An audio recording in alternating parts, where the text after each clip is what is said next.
Hai sahabat Story Rahasia. Perkenalkan, namaku Arini. Tahun ini usiaku genap 33 tahun. Jika kamu melihat profil media sosialku, mungkin kamu akan iri. Foto-fotonya penuh dengan sudut rumah mewah minimalis, buket bunga mahal yang sesekali datang ke kantor, dan senyum simpul di balik cangkir kopi porselen. Tapi kamera tidak pernah bisa menangkap suara sunyi yang menggema di rumah ini setiap malam. Mas, pulang jam berapa? Tanyaku pelan, nyaris berbisik, sambil merapikan dasi suamiku. Namanya Bram, usianya sekitar 38 tahunan. Bram tidak menatap mataku. Fokusnya ada pada jam tangan Rolex di pergelangan kirinya. Ada rapat sampai malam, Rin. Jangan tunggu aku, makan malam saja duluan. Ini hari ulang tahun pernikahan kita yang kelima, Mas. Aku sudah pesan tempat di restoran yang kamu suka, kataku. Mencoba menyelipkan sedikit nada harap, Bram menghentikan gerakannya sejenak. Dia menatapku, tapi bukan dengan tatapan cinta, melainkan tatapan bersalah yang dangkal. Dia merogoh dompetnya, mengeluarkan sebuah kartu kredit platinum, dan meletakkannya di atas meja rias. Beli perhiasan yang kamu mau, Rin. Maaf, proyek ini benar-benar menyita waktu. Anggap saja itu hadiah dariku. Lalu dia pergi. Suara pintu depan yang tertutup terasa seperti palu yang menghantam dadaku. Klik, terkunci. Aku berdiri di depan cermin besar di area privasi kami. Dress hitam yang kupilih dengan teliti sejak seminggu lalu tampak sia-sia. Aku cantik, aku muda, dan aku bergelimang harta. Namun di dalam rumah seluas ini, aku merasa seperti pajangan yang hanya perlu dibersihkan sesekali, tapi tidak pernah benar-benar disentuh dengan rasa. Bram adalah pria yang ambisius. Baginya, sukses adalah angka di rekening. Dia pikir, dengan mencukupi segala kebutuhanku, tugasnya sebagai suami sudah selesai. Dia lupa kalau aku bukan mesin yang cukup diisi daya dengan uang. Aku butuh didengar, aku butuh ditatap. Aku menghela napas panjang, menatap pantulan diriku yang terlihat begitu sepi. Aku tidak tahu bahwa mulai besok kesunyian ini akan terusik. Aku tidak tahu bahwa seseorang akan datang dan menyadari warna mataku yang mulai redup. Saat suamiku sendiri bahkan tidak ingat kapan terakhir kali kami berbincang lebih dari 5 menit. Istana ini memang megah, tapi udaranya terlalu dingin untuk hatiku yang mulai membeku. Pagi itu, suasana rumah masih sesunyi. Biasanya, aku sedang menyesap kopi di meja makan panjang yang terasa terlalu luas untukku sendiri. Tiba-tiba, suara mobil terdengar berhenti di halaman depan. Tak lama kemudian, pintu terbuka dan Bram masuk membawa koper, diikuti oleh seorang pria yang belum pernah kulihat sebelumnya. Rin, kenalkan, ini Adrian, sahabat lamaku sekaligus partner proyek besar yang sering kuceritakan, kata Bram tanpa basa-basi. Sambil meletakkan tas kerjanya di sofa, aku berdiri, mencoba bersikap sopan meski sedikit terkejut. Pria bernama Adrian itu melangkah maju. Usianya mungkin sekitar 35 tahun. Dia tidak memakai setelan jas kaku seperti Bram, melainkan kemeja linan biru navy yang lengannya digulung asal hingga siku. Arini, ucapku singkat sambil mengangguk. Adrian, maaf ya Mbak Arini, kalau kehadiran saya mendadak dan bakal merepotkan seminggu ke depan, jawabnya dengan suara bariton yang tenang. Berbeda dengan Bram yang selalu bicara seperlunya, Adrian menatap mataku saat berbicara. Ada semacam binar keramahan yang jarang kutemui di lingkaran pertemanan bisnis Bram. Adrian bakal tinggal di sini. Sementara Rin, biar koordinasi kerjanya cepat, tolong siapkan area tamu di lantai atas ya, parina Bram. Lalu dia kembali sibuk dengan ponselnya. Aku ada telepon penting. Kalian ngobrol saja dulu. Bram melenggang pergi begitu saja, meninggalkanku berdua dengan tamu asing ini di ruang tengah. Suasana mendadak canggung. Atau mungkin hanya aku yang merasa aneh, karena sudah lama tidak berinteraksi sedekat ini dengan pria selain suamiku. Rumahnya cantik Mbak, tapi sepertinya terlalu sunyi untuk ukuran rumah sebesar ini, celetuk Adrian tiba-tiba. Aku tersentak pelan. Oh ya, mungkin karena kami memang jarang mengundang orang ke sini. Adrian tersenyum tipis.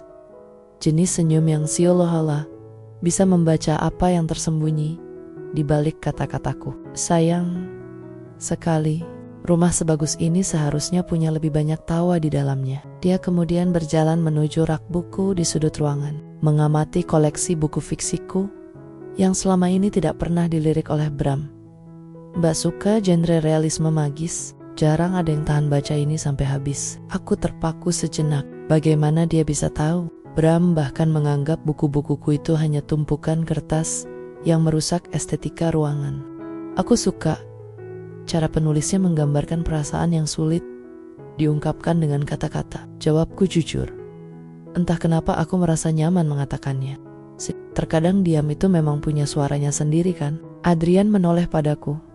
Dan untuk pertama kalinya, setelah sekian lama, aku merasa ada seseorang yang benar-benar melihat keberadaanku sebagai manusia. Bukan sekadar pelengkap di rumah mewah ini. Ada getaran halus yang lewat begitu saja, tipis namun nyata. Aku segera mengalihkan pandangan, pura-pura sibuk merapikan taplak meja. Mari mas, Adrian, saya antar ke area tamu, kataku cepat, sambil melangkah menaiki tangga di belakangnya. Aku menyadari satu hal, minggu ini tidak akan sesunyi yang kubayangkan. Dan entah kenapa, hal itu justru membuat jantungku berdegup sedikit lebih kencang dari biasanya.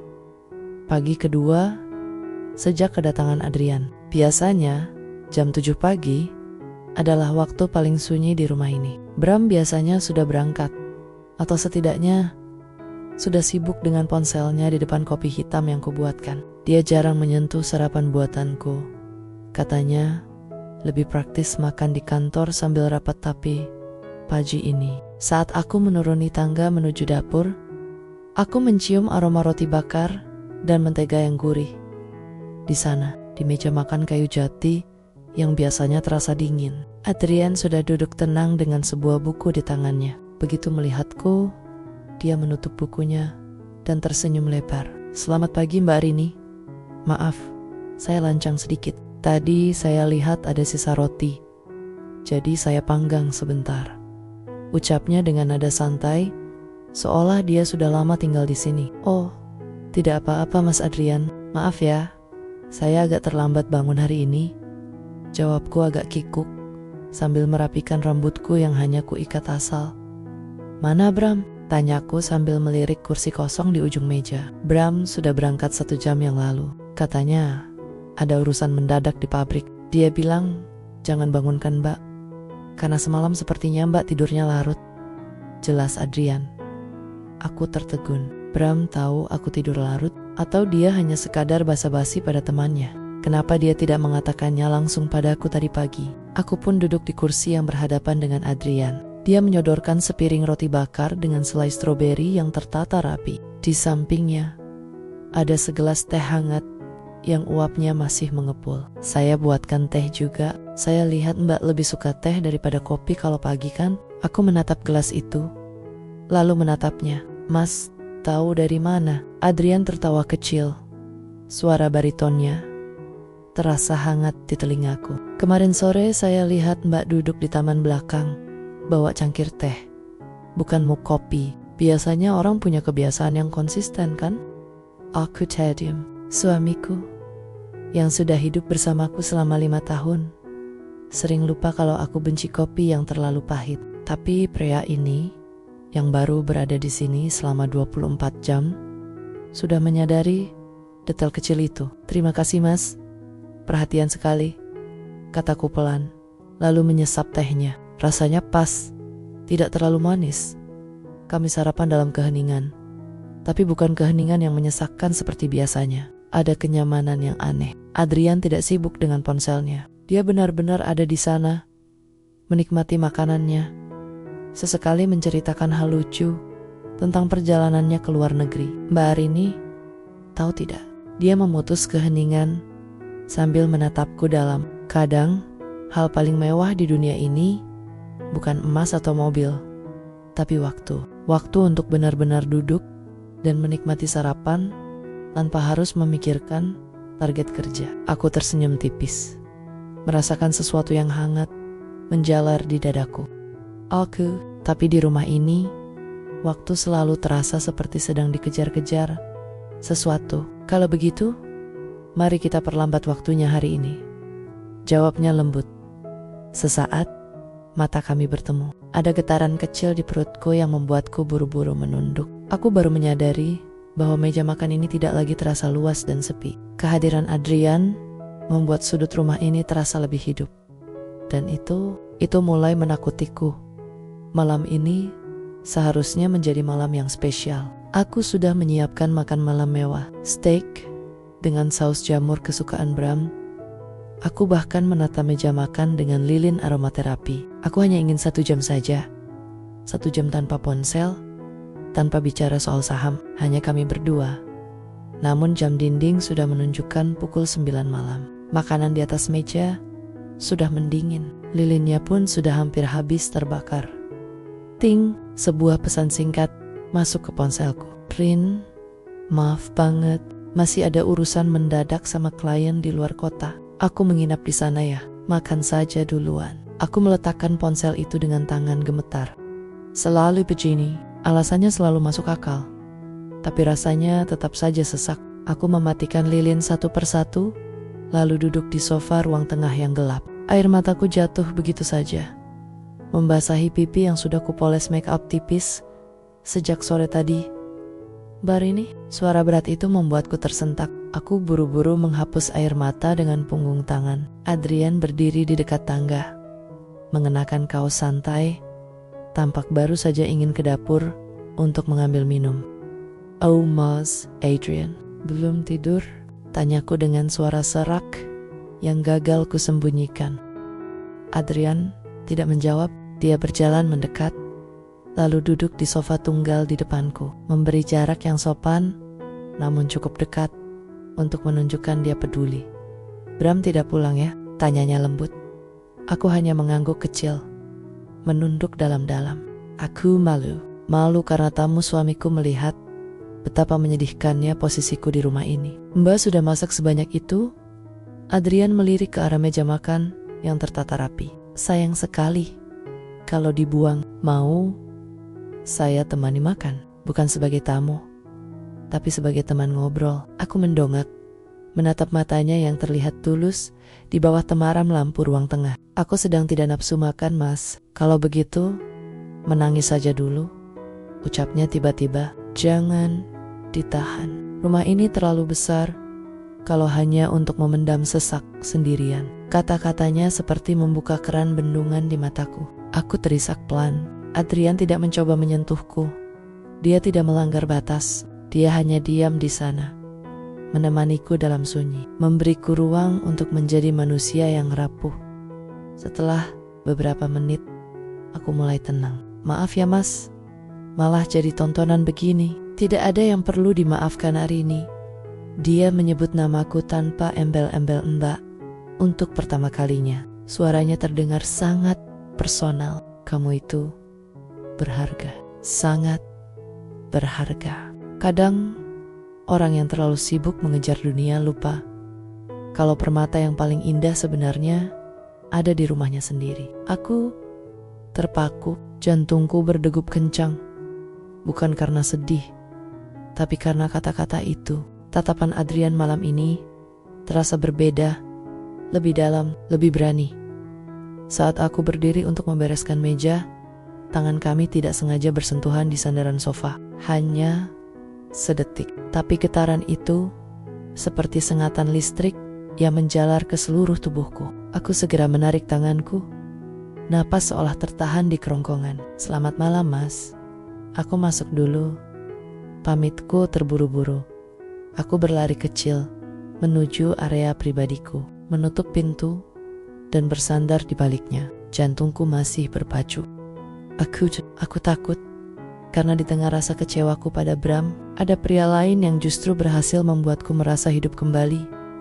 Malam ini, langit seolah sedang ikut menangis. Hujan turun sangat lebat, disertai petir yang sesekali menyambar, membuat kaca jendela rumah besar ini bergetar. Bram masih di luar kota, dan aku sendirian di ruang tengah.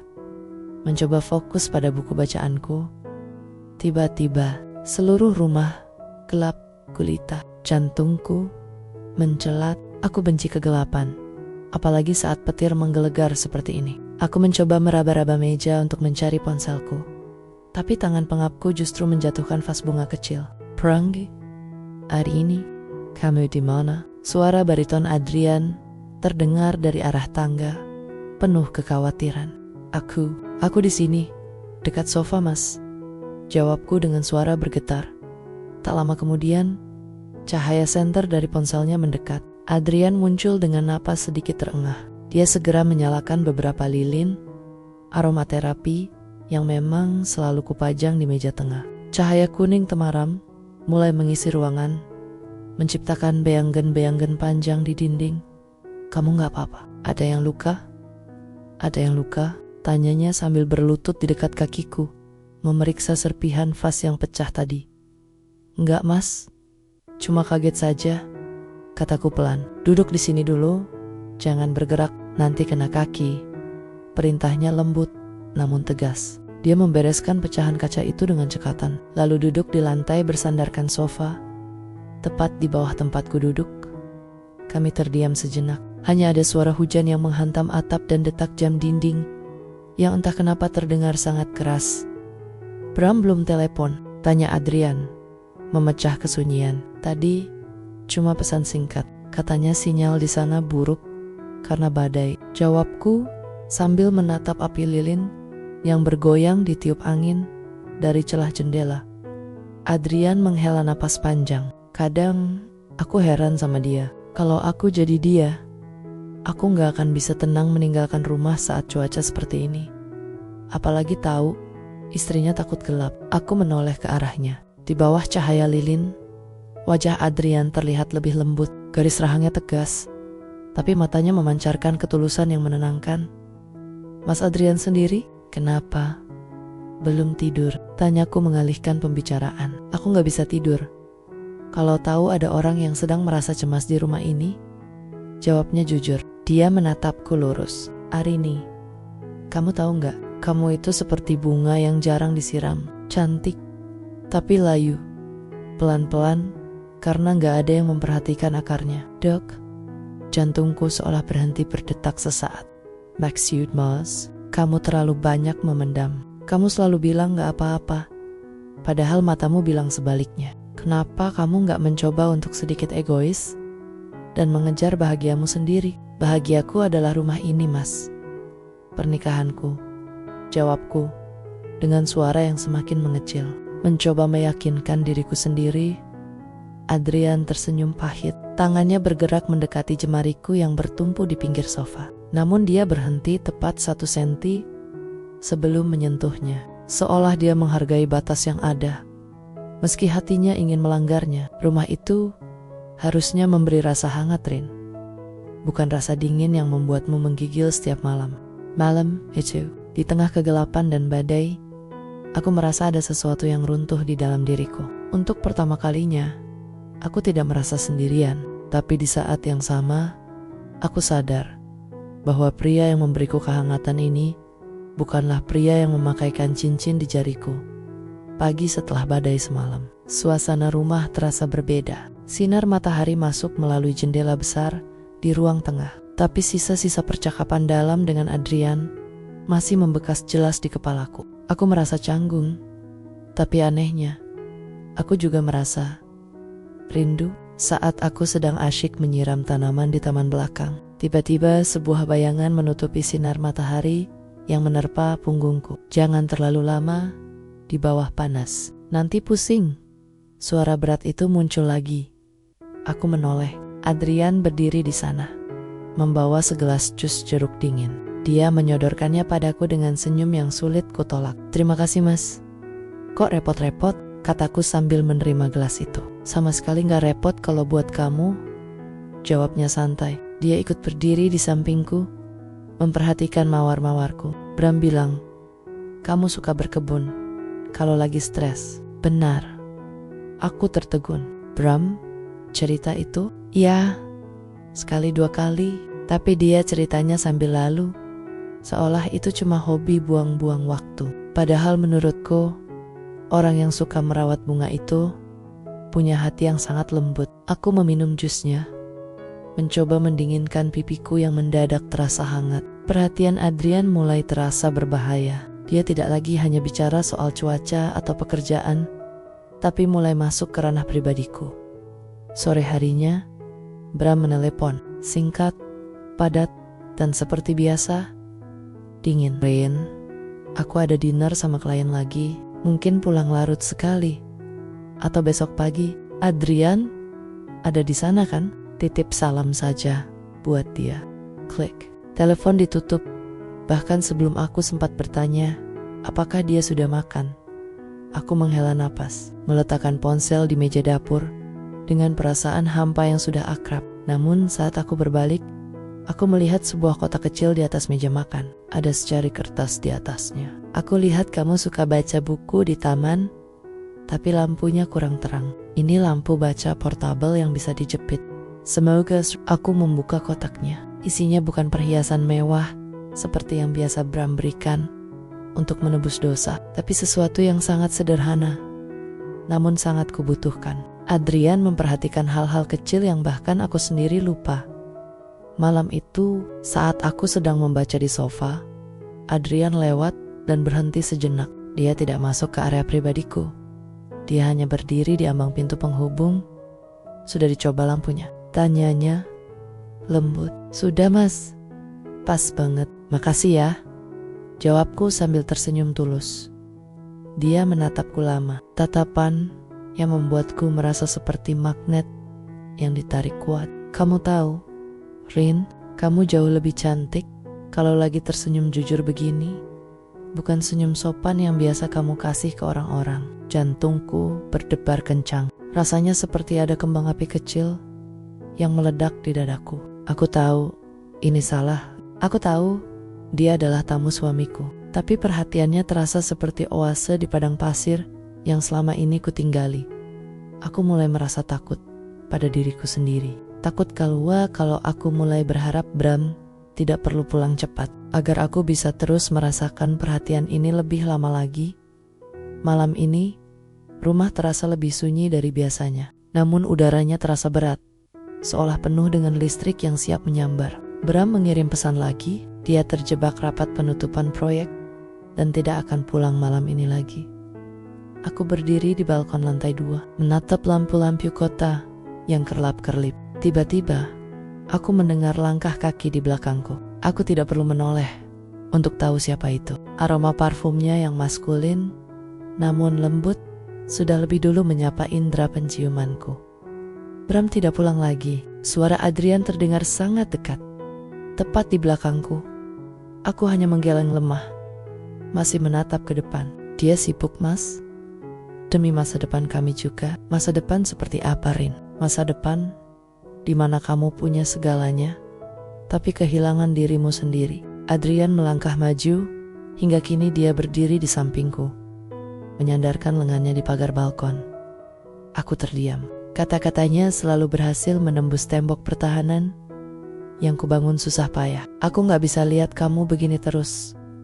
Lanjutnya, suaranya kini merendah, penuh emosi yang tertahan. Setiap kali aku lihat kamu menatap ponsel, berharap ada kabar dari dia, rasanya dadaku ikut sesak. Aku memberanikan diri menoleh padanya.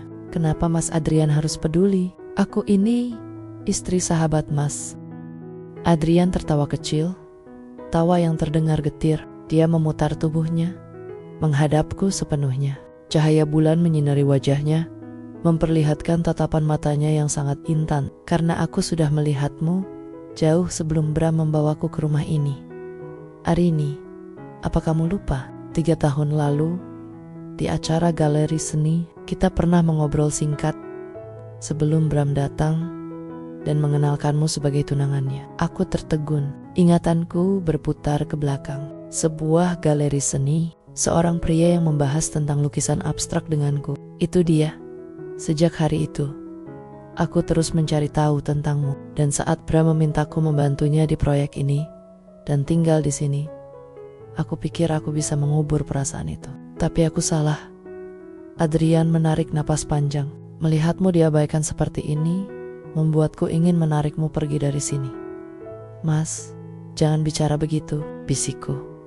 Jantungku berpacu sangat cepat. Aku mencintaimu, Arini, ucapnya tegas. Akhirnya, kata-kata terlarang itu keluar, bukan sebagai istri sahabatku, tapi sebagai wanita yang luar biasa, yang seharusnya disayangi setiap detik.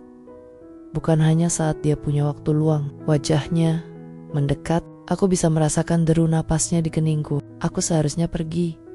Aku seharusnya marah dan masuk ke area privasiku lalu mengunci pintu. Tapi kakiku terasa terpaku di lantai. Untuk sesaat, dunia seolah berhenti. Hanya ada aku, dia, dan pengakuan yang mengubah segalanya. Batas suci yang selama ini kujaga terasa mulai goyah karena getaran hebat yang dikirimkan oleh pria di hadapanku ini. Pagi itu, suasana di meja makan terasa sangat kaku. Pengakuan Adrian semalam masih terenjang-jang di telingaku, membuatku bahkan tidak berani menatap piring sarapanku. Adrian duduk di hadapanku, diam 1000 bahasa, namun tatapannya seolah terus memelukku dari jauh. Tiba-tiba, suara deru mobil yang sangat kukenal terdengar di garasi. Jantungku hampir copot. Bram pulang, bisikku panik. Adrian tetap tenang, namun rahangnya mengeras. Biarkan saja. Dia memang pemilik rumah ini kan? Pintu depan terbuka dengan kasar. Bram masuk dengan wajah lelah, dasinya sudah longgar, dan kemejanya kusut. Dia tidak langsung menyapa, tapi matanya langsung tertuju pada kami berdua yang sedang duduk di meja makan pemandangan yang seharusnya biasa, tapi pagi ini terasa sangat salah. "Oh, kalian sudah sarapan?" tanya Bram. Suaranya datar, tapi ada nada selidik yang tajam. "Iya, Mas. Mau ku buatkan kopi?" Aku berdiri dengan terburu-buru, mencoba bersikap senormal mungkin. Bram tidak menjawab. Dia berjalan mendekati meja, matanya beralih dari aku ke Adrian, lalu ke buket bunga kecil yang ada di tengah meja yang aku tahu itu diletakkan oleh Adrian pagi-pagi sekali. "Proyek di kantor lancar, Adrian?" tanya Bram sambil duduk di kursi kepalanya. "Danke, Bram. Tapi sepertinya ada hal lain yang lebih mendesak untuk dibahas daripada sekadar angka," jawab Adrian tenang, namun penuh tantangan. Aku membeku di dekat mesin kopi. "Mas Adrian, tolong jangan sekarang," batinku menjerit. Bram menyipitkan mata. Dia menatapku yang sedang gemetar menuang air. "Rin, kenapa tanganmu gemetar begitu? Kamu atau ada sesuatu yang sedang kamu sembunyikan dariku?" "Enggak, Mas. Aku cuma kurang tidur," jawabku tanpa berani menoleh. Bram berdiri, berjalan mendekatiku, lalu mengambil cangkir dari tanganku. Dia menatapku dalam-dalam, sebuah tatapan yang sudah lama tidak kulihat. Tapi kali ini bukan karena cinta, melainkan karena kecurigaan yang membakar. "Aku mungkin sibuk, Ren. Aku mungkin jarang di rumah, tapi aku tidak buta," ucap Bram dengan suara rendah yang mengancam. Ada atmosfer yang berbeda sejak aku pergi, dan itu melibatkan temanku sendiri. Bram beralih menatap Adrian. "Adrian, aku membawamu ke sini sebagai partner bisnis, bukan untuk mengisi kekosongan saat aku tidak ada. Kalau kamu tidak ingin tempatmu diisi, seharusnya kamu tidak membiarkannya kosong terlalu lama, Bram," sahut Adrian tanpa rasa takut. Dia berdiri, menantang posisi Bram. Ketegangan di ruangan itu terasa seperti benang yang ditarik sangat kencang. Siap putus? Kapan saja. Aku berdiri di antara dua pria ini, merasa terjepit di antara kesetiaan yang hambar dan getaran yang terlarang. Rahasia yang selama ini tersimpan di bawah satu atap akhirnya meledak tepat di depan mataku. Suasana setelah konfrontasi itu benar-benar mencekam. Bram masuk ke ruang kerjanya dan membanting pintu, sementara Adrian masih berdiri di sana, menatapku dengan tatapan yang seolah berkata, "Aku di sini untukmu, tapi aku tahu ini tidak bisa dibiarkan. Rumah ini bukan lagi tempat yang aman bagi hatiku. Mas Adrian, tolong pergilah," bisik. Suaraku pecah. Aku tidak sanggup menatap matanya. "Rin, kamu dengar sendiri tadi. Dia tidak peduli padamu. Dia hanya peduli pada harga dirinya yang terusik, ujar Adrian, mencoba mendekat. Aku mundur selangkah. Itu tidak mengubah kenyataan kalau aku masih istrinya. Mas, aku tidak bisa membiarkan kalian saling menghancurkan di bawah atap ini. Tolong, kalau Mas memang peduli padaku, pergilah sekarang. Adrian terdiam lama. Wajahnya yang biasanya tenang kini terlihat penuh luka. Dia mengangguk pelan, menyadari bahwa memaksaku saat ini hanya akan menambah beban di pundakku. Aku akan pergi hari ini, tapi bukan karena aku menyerah, ucapnya dengan suara bariton yang bergetar. Dia merogos aku ke mejanya, mengeluarkan sebuah kartu nama kecil, dan meletakkannya di atas meja makan. Ini alamat kantorku yang baru. Kalau suatu saat kamu merasa rumah ini benar-benar tidak lagi bisa memberimu kehangatan, datanglah. Aku akan menunggumu, tanpa status tamu atau sahabat suamimu. Adrian mengambil tasnya, menatapku untuk terakhir kali dengan tatapan yang sangat dalam, lalu melangkah keluar dari pintu depan. Begitu suara mobilnya menjauh, kakiku terasa lemas. Aku terduduk di lantai dapur, menangis tanpa suara. Tak lama kemudian, pintu ruang kerja terbuka. Bram keluar, sudah rapi dengan jasnya, seolah tidak terjadi apa-apa. Dia melihatku di lantai, tapi dia tidak membantuku berdiri. Dia sudah pergi? Tanya Bram dingin. Sudah mas, jawabku sambil menghapus air mata. Bagus, besok aku ada perjalanan dinas ke Singapura selama 3 hari. Aku harap saat aku pulang, kamu sudah melupakan semua omong kosong Adrian tadi, ucapnya tanpa perasaan, lalu melenggang menuju kamarnya untuk berkemas. Aku menatap punggungnya dengan perasaan hampa yang luar biasa. Bram tidak bertanya bagaimana perasaanku. Dia tidak bertanya apakah aku tergoda atau tidak. Dia hanya ingin semuanya kembali normal sesuai standarnya. Saat itu aku sadar, kepergian Adrian tidak membuat masalahku selesai. Justru, kepergiannya memperjelas lubang besar yang ada dalam pernikahanku. Aku memegang kartu nama yang ditinggalkan Adrian. Jameriku. Untuk pertama kalinya dalam 5 tahun, aku mulai bertanya pada diriku sendiri, sampai kapan aku harus bertahan dalam kedinginan ini? Malam sebelum Bram berangkat ke Singapura, suasana kamar terasa sangat asing. Bram sedang sibuk memasukkan kemia-kemianya ke dalam koper. Gerakannya cepat dan efisien seperti cara dia menjalani hidup. Tidak ada ruang untuk kesalahan dan tidak ada ruang untuk emosi. Aku duduk di tepi area privasi kami, memperhatikan punggungnya. Mas, panggilku pelan. Bisa kita bicara sebentar?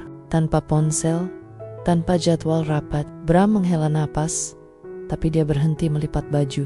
Dia berbalik, bersedekap di depan koper. Rin, kalau ini soal Adrian, aku sudah bilang lupakan saja. Dia sudah pergi, masalah selesai. Masalahnya bukan Adrian, mas, kataku. Suaraku mulai stabil, meski jantungku berdegup kencang. Masalahnya adalah kita, atau lebih tepatnya, ketiadaan kita di rumah ini. Bram mengerutkan kening. Apa maksudmu? Aku kurang apa? Rumah ini, mobil, asuransi, semua keinginanmu aku penuhi. Aku bukan salah satu proyek kerjamu, mas, sahutku lebih berani. Aku istrimu. Selama 5 tahun ini, aku merasa seperti pajangan yang hanya kamu sapa kalau kamu butuh bantuan merapikan dasi. Kamu tahu kenapa Adrian bisa masuk ke celah itu? Karena dia mengisi kekosongan yang kamu tinggalkan. Bram terdiam, wajahnya mengeras. Jadi kamu menyalahkanku atas kelakuan tidak sopan temanku? Aku tidak membenarkan apa yang dia lakukan, jawabku sambil menatap matanya lurus-lurus. Tapi dia membuatku sadar kalau aku masih hidup.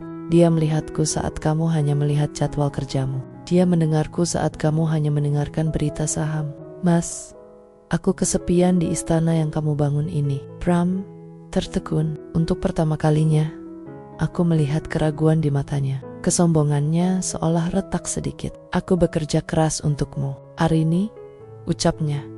Suaranya kini lebih rendah, tidak lagi membentak. Tapi kamu kehilangan aku di tengah jalan. Mas, pernikahan itu bukan cuma soal tinggal di bawah satu atap yang sama. tapi soal dua hati yang saling bergetar. Dan jujur, aku sudah lama tidak merasakan getaran itu darimu. Keheningan yang panjang mengikuti kata-kataku. Bram tidak mendekat untuk memelukku, tapi dia juga tidak pergi. Dia hanya berdiri di sana, menatap kopernya, seolah itu adalah benda paling asing di dunia. Aku harus berangkat besok pagi, kata Bram akhirnya. Suaranya terdengar sangat lelah. Pikirkan apa yang kamu mau, Rin.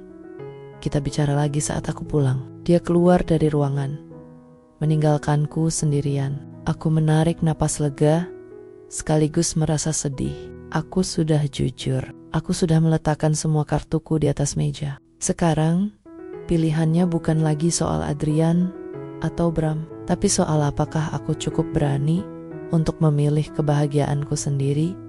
Malam itu, aku tidak tidur di sampingnya. Aku duduk di balkon, menatap kartu nama Adrian di tanganku. Aku sadar, jawaban yang kucari tidak ada pada pria manapun, tapi ada di dalam hatiku yang mulai berani bersuara.